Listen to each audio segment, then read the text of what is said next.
Hello, everyone. Welcome to Arash's World. Today we have a special guest. We have Julie Fitz-Gerald. Welcome to Arash's World. How are you doing? I'm doing great. Thanks so much for having me. Absolutely. So we usually start with this question, which is the toughest one. All the other ones are going to be easier. Okay. How would you describe yourself briefly? What would you say? That is a tough question. Okay. It's very loaded. Yes. How would I describe myself?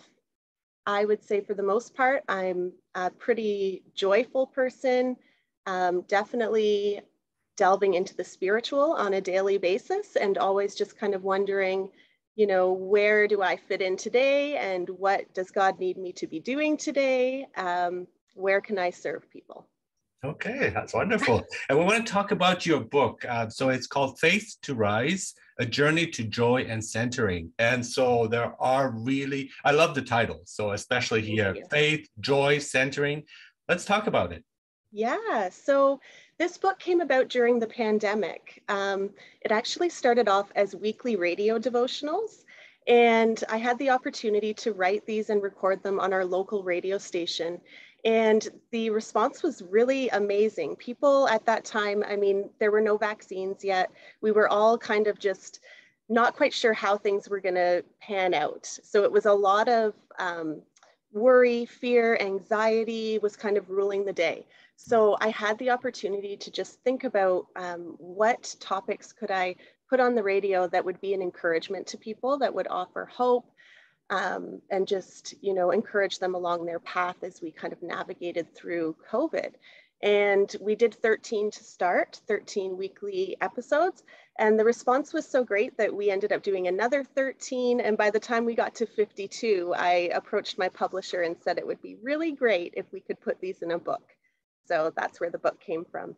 Oh, that's wonderful. That's very inspirational too, and providing hope to people in difficult times. But I guess the pandemic was very extreme, but I think we can use it at any point of our lives. Mm-hmm. Would you agree with that, these messages that you're giving? Absolutely. They're very short devotionals, and each week connects scripture to our everyday life. Mm-hmm. So things that we're dealing with every day, it could be anxiety, it could be grief, fear, could be friendship, adventure. So these are all topics that we touch on. And it's definitely something that is meant to have long legs, to last a while. I think it's something, what I've been hearing from readers is that they keep coming back to certain weeks that just resonated with them, and it gave them peace, and it just kind of encouraged them in whatever they were going through. So I think it's something people will keep coming back to. Do you also have an audiobook of it, because you did record your voice as well? Well, it's interesting. We don't have the audiobook done yet. So we have 52 radio devotionals, which are being played here in Ontario and also in West Virginia. A radio station there has picked them up. So we don't have the audiobook just yet. That is in the works. But we do have YouTube segments of them. Oh, nice. So they're all filmed in video, and they're on a local church's website here in Uxbridge on their YouTube. And it would be great for a weekly thing to get, the week started, and then for the whole year. I mean, the 52 weeks. That's wonderful. So writing, you started off really early with writing. Is that correct? Yes. So writing is one of those things that I just always loved to do. And I was I believe I was in grade 4 when I did my first literary guilds, and it was through the school, and we all had to write short stories, and my teacher said, oh yes, that story's going in the literary guild, and I got to go to a group of area schools to read it. And that kind of sparked my love for writing, because I realized, oh, this is something that I could actually be pretty good at. Yes, same here. Yeah, so I just always came back to writing, and I did it in a personal way as well, always journaling. Whenever I was going through struggles through my teenage years, when emotions are high and you just are trying to figure out who you are, I would always be in my room, writing in my journal, writing poetry, just trying to deal with my feelings. Mm-hmm. And it was just such an amazing outlet. And then after high school, I went to university for journalism at Ryerson University here in Toronto. And I spent 4 years there getting my degree. And it was just such an incredible opportunity to to learn from these people who are amazing journalists and are working in the industry. And since then, I've been freelance writing. I've authored a couple of books, and I edit for other authors as well. So it's just really become a full-fledged business at this point. For me, I started off early too. I loved reading. And then I thought to myself, and it was grade 1 or 2, and I said, well, somebody's writing these books. Maybe I could write as well, and started writing my story. But for me, my blogging experience was very helpful, because I find it's like snapshots of my learning and where I'm at a specific moment, and others can see it. So I think writing is a great tool for connecting with oneself. Absolutely. And a blog really is like a journal, right? That you're posting online. And so part of Faith to Rise, there's a journaling component to it. So after each devotional, there's writing prompts so that the reader can take the writing prompts and journal about it. There's actually a companion journal as well. So this is Cool. the book, and then this is the companion journal with the writing prompts. So each week you can just kind of connect it to your own life and feelings that were brought up, and just kind of go deeper, further into the devotional and the topic of that week. And applying it and using it and digesting it and processing it. I think that's really important. It's not just, you read it once, and I have a book of quotes as well, but then when you reflect on it, that's where the connection happens, I think. And so for you, faith has been important as well. Was it from early on, or how would you say it? No, so my faith journey started 12 years ago. My husband and I were going through some pretty serious times here. We had two little guys, and my husband actually overcame an alcohol addiction. And it was during that time that God kind of moved into our lives, and we just thought, wow, what's going on here? And he was released from his addiction through prayer and through an incredible miracle that happened, which I was very skeptical of. And I thought, what happened here? Because, it had been many years that we had been dealing with it, trying to help him and help him get healthy.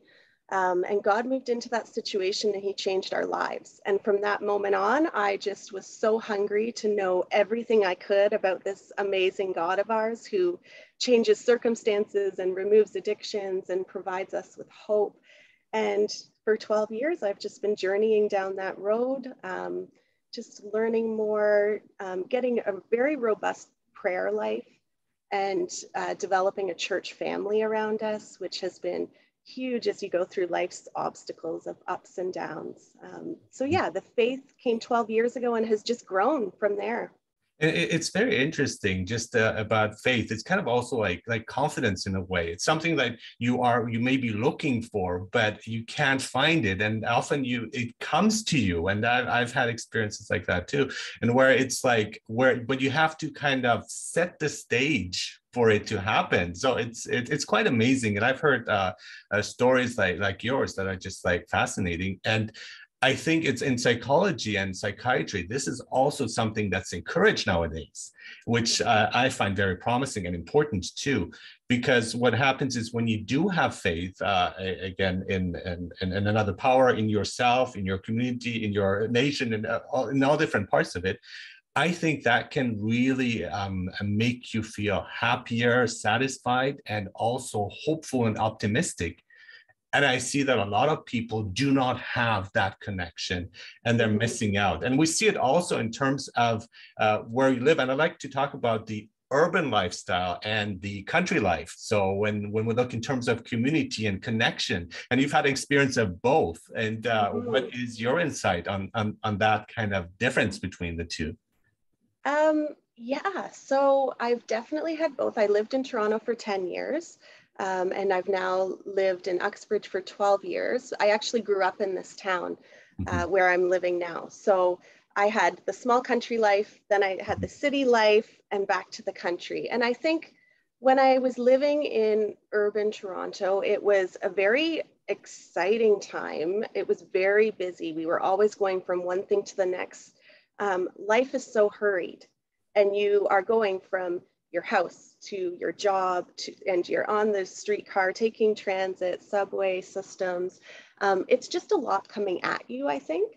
And so you don't really realize it because you're just doing your day to day, but it's a very hectic life. And I tended to put up walls. So Mm. if I was going from one place to the next on the subway, I wasn't speaking to the person sitting beside me, or I wasn't conversing with people, because that sometimes got me into trouble because Exactly, because it when could be you do it, dangerous. it gets frowned upon, and you just stop doing it because yeah, Yeah, it's not yeah. encouraged. So I had walls up, and I didn't realize they were there until we moved back to Uxbridge.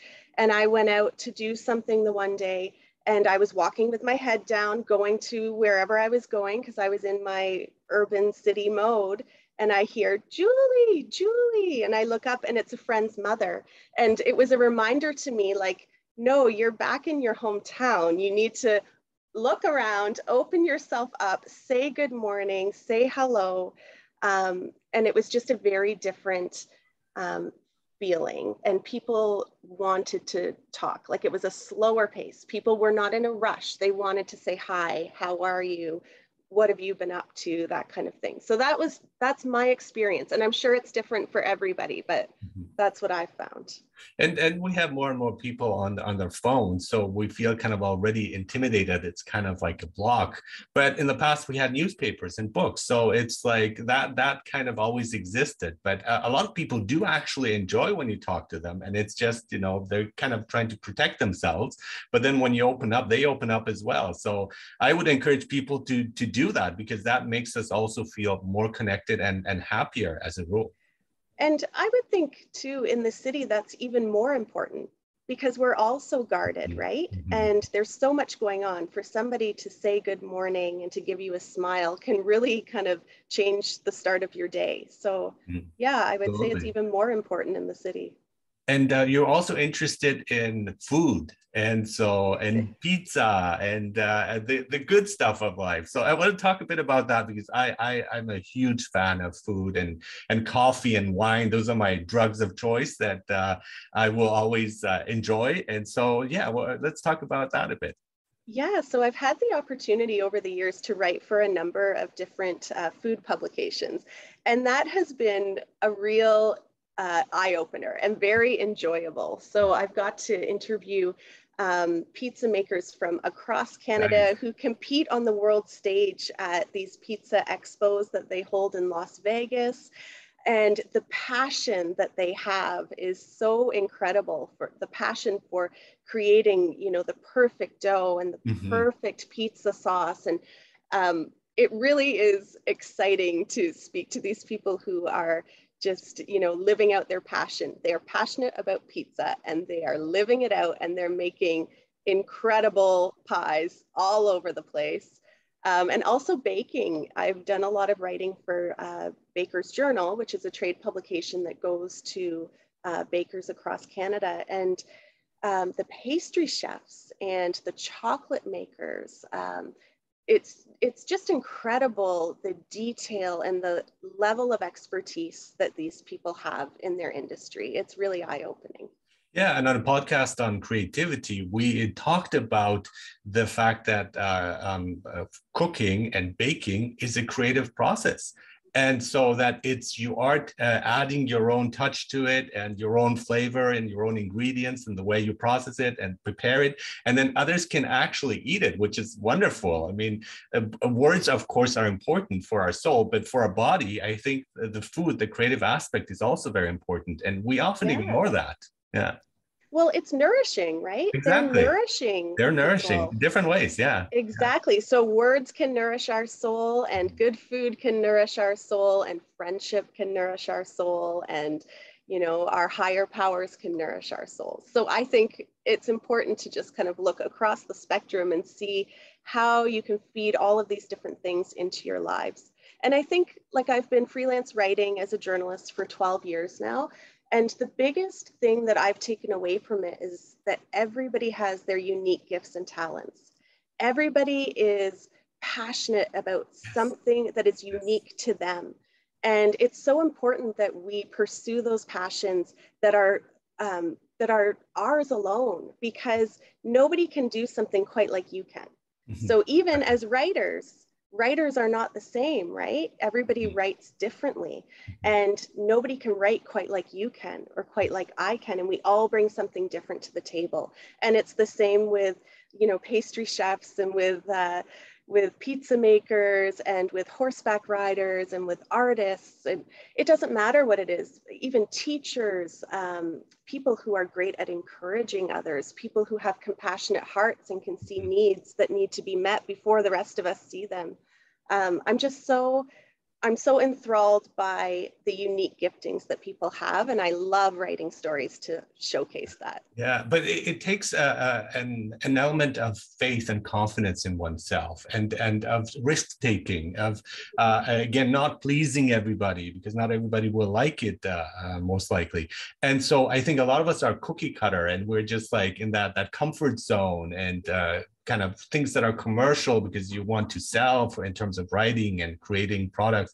And I think we have to step away from that. It's really like delving into what you're saying exactly, what makes you unique, because nobody is going to be like that. We are unique in our DNA.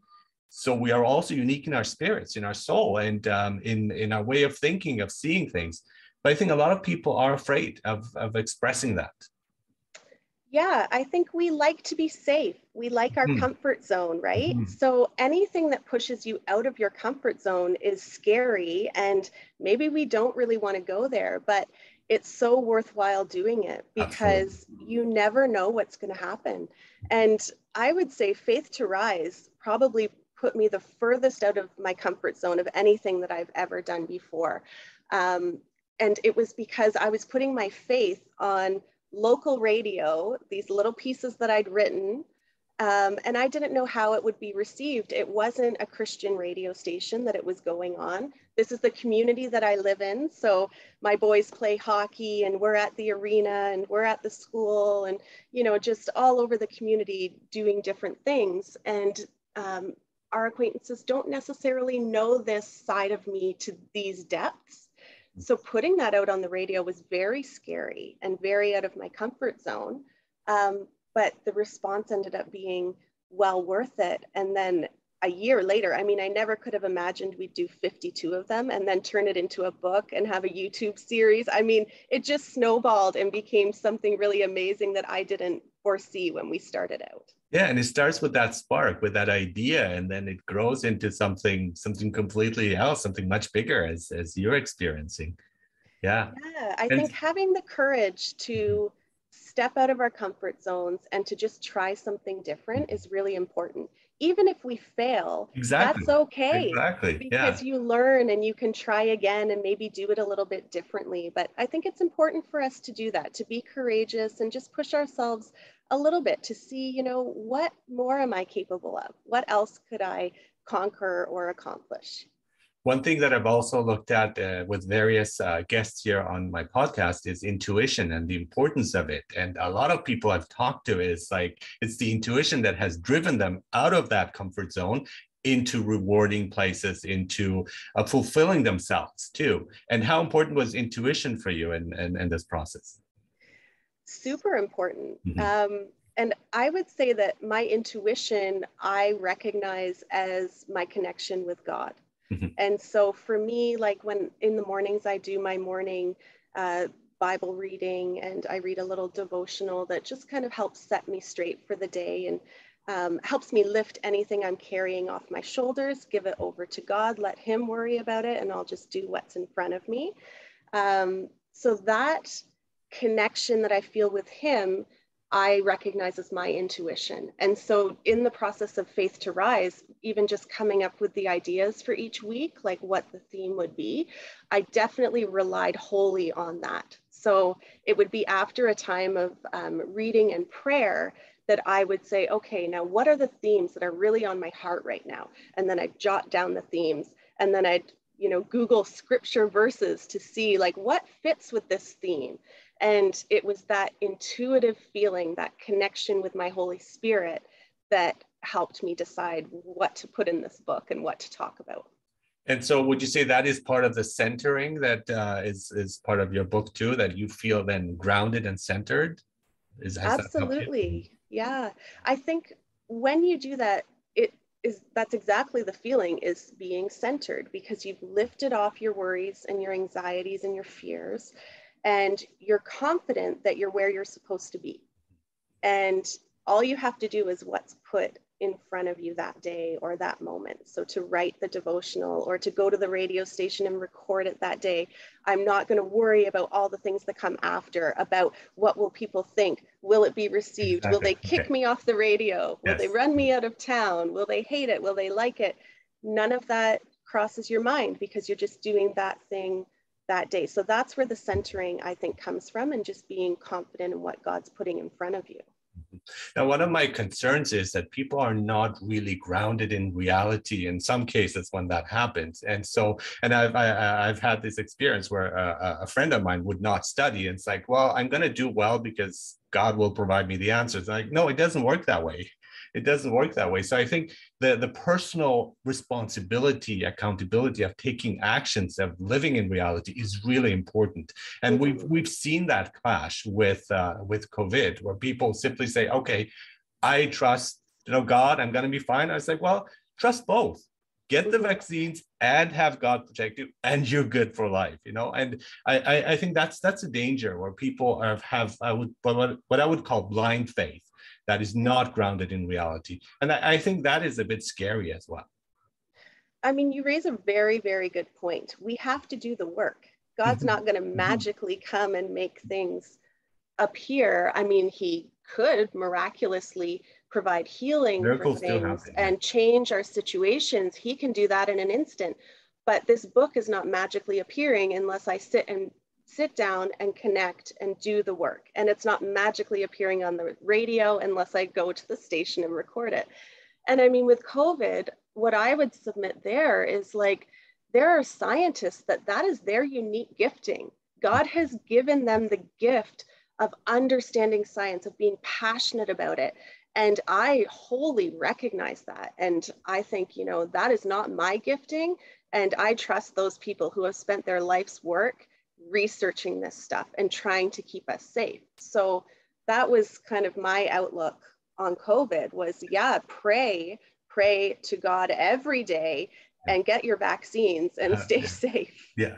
And it's not one or the other. I mean, I don't know why people think you either have to be a scientific in mind or spiritual. I think the two can easily combine. I mean, it's like, life is so much more than being able to see things through one way, through one lens, when we can see through two lenses and have both perspectives working with each other hand in hand and improving. And that's exactly it. Yes, it's great to have faith, but it's also, again, you have to take your own path. And we see it with faith, with the destiny, where you create your destiny in many ways, because that's something you should develop. That's part of your own growth.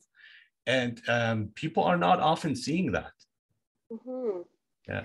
Yeah, it's like, I believe God has a plan for everybody's life. And so if we can be obedient to that and just be his hands and feet, serve the people around us that he's putting on our hearts, I think we end up down the path that he's planned for us, to places we didn't imagine.